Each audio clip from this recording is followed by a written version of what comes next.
Confie nele em todo o tempo, ó povo. Derrame diante dele o seu coração. Deus é o nosso refúgio. Salmo 62, verso 8. Oremos.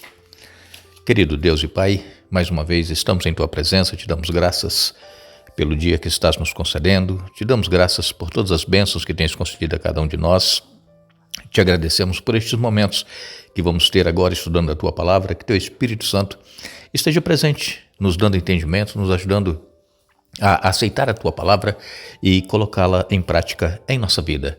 Pedimos que abençoes todos os que estudam conosco, dê vitórias nos problemas que enfrentam, que permaneçam confiantes em Ti, que não desanimem e que sintam a Tua presença em cada momento de suas vidas. Pedimos também que abençoes Lau Silva, que hoje completa mais um ano de vida. Abençoes também o seu irmão José Silva, a esposa.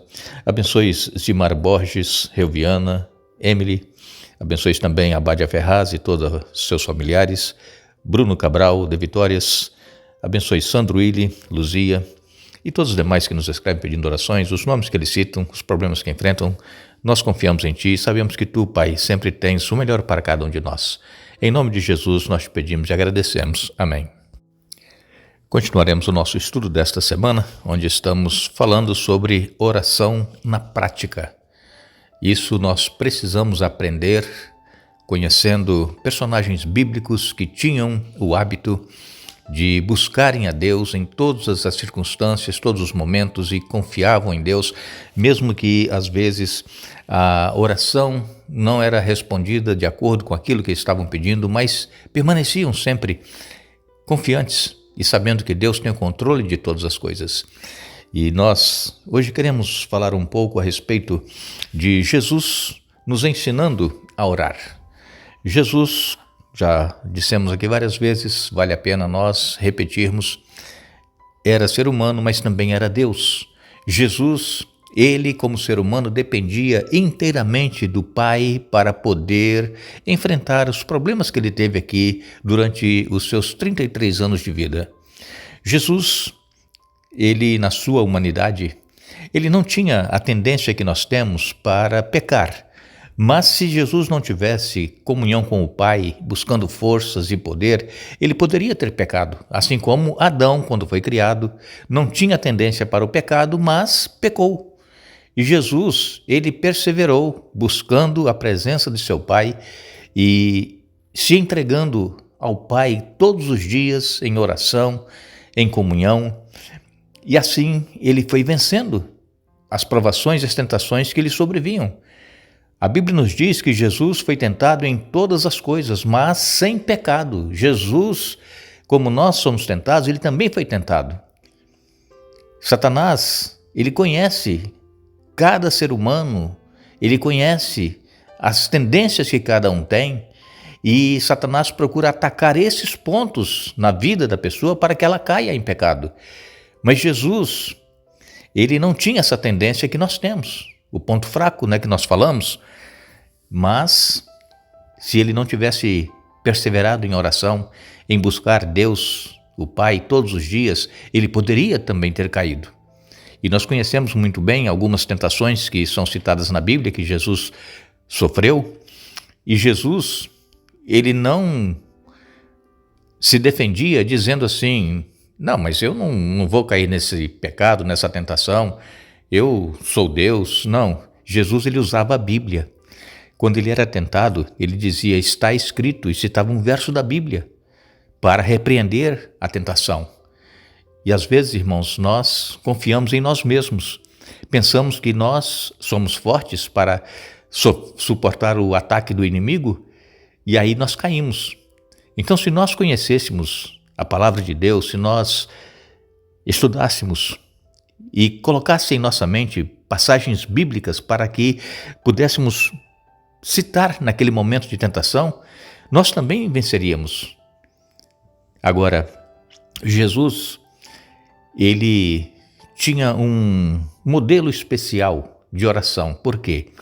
Porque naquela ocasião que Jesus aqui esteve, os fariseus, eram vistos como as pessoas que eram perfeitas, eram santas diante de Deus, porque eles oravam em praça pública, eles tinham orações longas, eles tinham orações com palavras que eles rebuscavam essas palavras para poder falar com Deus. E Jesus orava de uma maneira simples, mas uma oração poderosa. É tanto que os discípulos, eles perceberam uma diferença entre os líderes religiosos quando oravam e também quando Jesus orava. A oração dos fariseus e dos líderes religiosos eram orações longas e com palavras rebuscadas, mas eram orações vazias. Não eram orações cheias do poder do Espírito Santo. E Jesus tinha orações simples, mas poderosas. E os discípulos, percebendo então essa diferença, eles pediram a Jesus para que os ensinasse a orar. Em Mateus, no capítulo 6, nos versos 5 a 8, nos diz a Bíblia: quando vocês orarem, não sejam como os hipócritas, que gostam de orar em público nas sinagogas e nas esquinas, onde todos possam vê-los. Eu lhes digo a verdade, eles não receberão outra recompensa além dessa. Mas, quando orarem, cada um vá para seu quarto, feche a porta e ore a seu pai em segredo. Então seu pai, que observa em segredo, os recompensará. Ao orar, não repitam frases vazias sem parar, como fazem os gentios. Eles acham que, se repetirem as palavras várias vezes, suas orações serão respondidas. Não sejam como eles, pois seu pai sabe exatamente do que vocês precisam antes mesmo de pedirem. Vejam, nós não deveremos ser, como diz ele aqui, os hipócritas. Essa palavra hipócritas vem do grego e significa a pessoa que representa alguma coisa. Por exemplo, os atores de novelas, de filmes, eles são hipócritas, porque eles estão representando. É isso que quer dizer essa palavra hipócrita. Para nós hoje, não é? Nós usamos essa palavra para, quem sabe, ofender alguém, que ele é um hipócrita. Mas essa palavra do original grego significa exatamente isso. Uma pessoa que representa, não vive aquilo que faz. Por exemplo, um ator, né, que vocês possivelmente já assistiram algum filme, assistem algum seriado, assistem alguma novela, não sei o que vocês assistem, mas aquela pessoa que está ali, ela está representando, ela não é aquilo. E então muitas pessoas são tão assim ávidas por assistir essas coisas na televisão, ou na Netflix, não importa onde, e então querem imitar aquilo que a pessoa faz, sendo que ela, a própria pessoa que está representando lá naquele papel, não vive aquilo. É apenas uma representação. Então isso que quer dizer a palavra hipócrita. Os judeus, fariseus, os líderes religiosos, eles representavam, faziam de conta que eles eram aquilo que eles estavam orando, mas, como diz aqui, eram orações vazias. E eles não iam receber outra recompensa a não ser aquela que eles estavam vivendo. E Jesus então diz assim: olha, vocês, quando forem orar, entra no seu quarto, fecha a porta. E o seu pai que vem em secreto, ele vos recompensará. Então nós não precisamos ficar orando em praças públicas ou no meio de muita gente, onde nós estivermos e querendo nos aparecer. Não, nós temos que ir falar com Deus em secreto e Deus vai nos recompensar. É claro que existem orações públicas que nós fazemos, como em cultos, como em encontros que nós realizamos.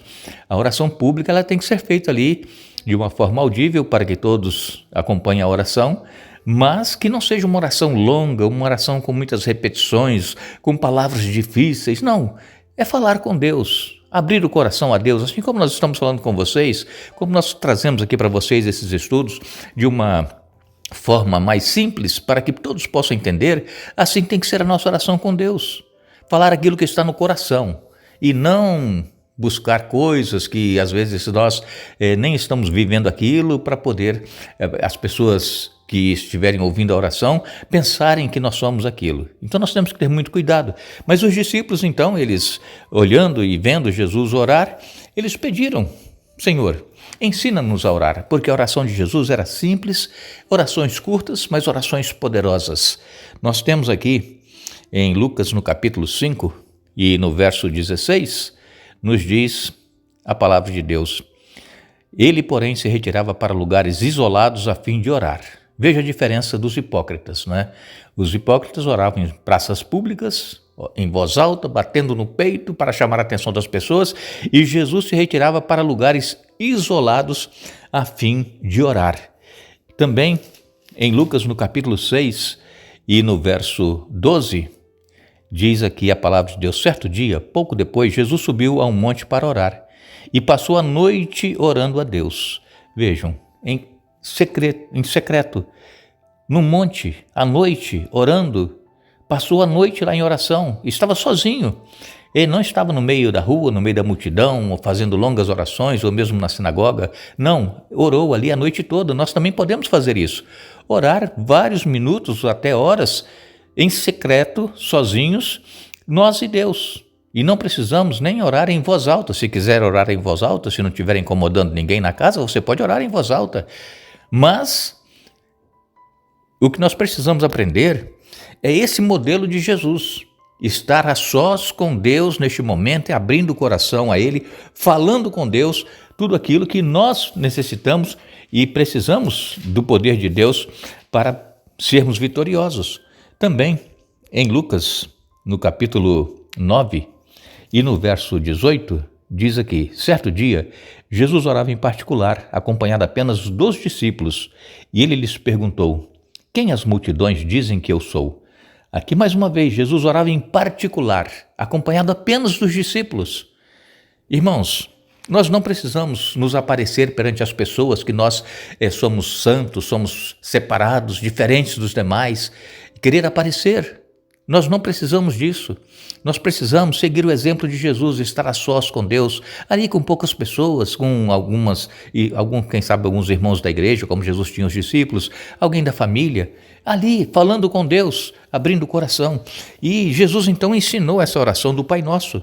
E essa oração, ela nos traz aqui grandes ensinamentos. A oração Pai Nosso que estás nos céus, é reconhecermos esse relacionamento que nós precisamos ter com Deus todos os dias. Pai Nosso que estás nos céus, santificado seja o teu nome. Nós reverenciarmos o nome de Deus. Venha o teu reino. É nós desejarmos que Jesus venha logo, que nos tire deste mundo e também que ele habite em nós enquanto aqui estivermos com a presença do seu Espírito Santo. E Jesus então ele ensina: seja feita a tua vontade. Nós às vezes oramos e queremos que Deus faça a nossa vontade, mas que possamos aprender a depender de Deus e aceitar a vontade dele em nossa vida. Seja feita a tua vontade. O pão nosso de cada dia nos dá hoje, é o alimento, é o básico que nós precisamos todos os dias. É saúde, é o alimento, é o vestuário, é o necessário, é o básico. O pão nosso de cada dia nos dá hoje. Perdoa-nos as nossas dívidas, assim como nós perdoamos aos nossos devedores. Isso é muito importante para nós, perdoarmos para também sermos perdoados por Deus. E aí Jesus fala: não nos deixes cair em tentação. Por quê? Porque o diabo ele está ao nosso derredor e nos tentando a todo tempo, mas que Jesus nos dê forças para que nós não caiamos nessas tentações. E especialmente nós poderíamos sempre ter em mente o Salmo 91. Esse salmo nos dá a segurança de estarmos protegidos e cuidados por Deus. E por fim Jesus disse: teu é o reino, o poder e a glória para sempre. Amém. É nós admitirmos que tudo que somos, tudo que temos, tudo que fazemos pertence a Deus. E a Ele seja a glória, o louvor para todos sempre. Que Deus nos abençoe, que Deus nos dê um bom dia. Vamos retornar amanhã para dar sequência ao estudo desta semana e desejamos mais uma vez que o Espírito Santo continue presente em nossa vida, trabalhando conosco, nos ajudando a fazermos a vontade dele a cada momento. Que Deus nos abençoe.